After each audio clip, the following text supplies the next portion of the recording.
Liquor అక్రమ కేసులో 11 కోట్ల పేరిట కూటమి సిట్ కుట్రలు చేస్తోందన్నారు మాజీ additional advocate general Ponnavolu Sudhakar Reddy. ఆ డబ్బు ఎక్కడి నుంచి విత్డ్రా చేశారో తెలియకుండా ఉండాలనే ఎస్బీఐలో డిపాజిట్ చేసేందుకు సన్నాహాలు చేస్తున్నారన్నారు. నోట్ల కట్టల బ్యాచ్ నంబర్లు వీడియోగ్రఫీ చేయాలన్న కోర్టు ఆదేశాలను ఉల్లంఘించడంపై పిటిషన్ వేశామని చెప్పారు సుధాకర్ రెడ్డి.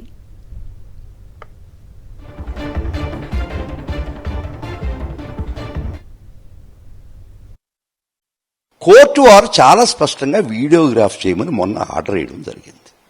ఇది కానీ కోర్టు కమిషనర్ ముందర ఆర్డర్ చేసి ఈ నోట్ల కట్ట మీద ఉన్నటువంటి ర్యాపర్సు ఈ నంబర్స్ కానీ వెరిఫై అయితే ఇది సిట్ ఆడినటువంటి నాటకం తేటతెల్లం అవుద్దని, వాళ్ళ భాగవతం బయటపడద్దని చెప్పి ఖచ్చితంగా వాళ్ళు ఏం చేశారంటే కోర్టు ఆర్డర్ని ధిక్కరించి కూడా హడావిడిగా ఈరోజు స్టేట్ బ్యాంకులో డిపాజిట్ చేస్తున్నటువంటి వైనం వీడియోగ్రాఫ్ చేయమని తమ కోర్టు వారు ఆర్డర్ ఇచ్చినా కూడా ధిక్కరించారు. సిట్ అని కూడా పిటిషన్ వేయడం జరిగింది. Orders awaited. మీరు మా మీద గుడ్డగాల్చి వేసేస్తున్నారు, అది మమ్మల్ని చూసుకోమంటున్నారు.